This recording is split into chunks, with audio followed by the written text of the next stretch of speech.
Paano nga ba mag-join sa fans club? Una, kailangan tap nyo muna yung profile ko.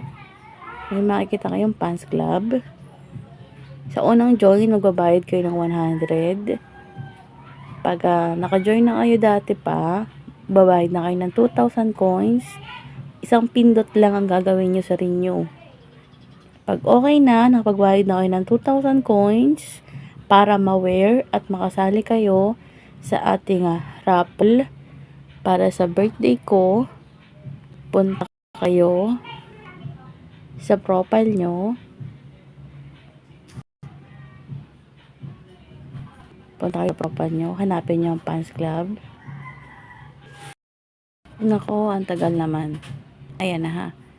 Kailangan nyo lang ang nakasulat dito sa mailalim ng KN.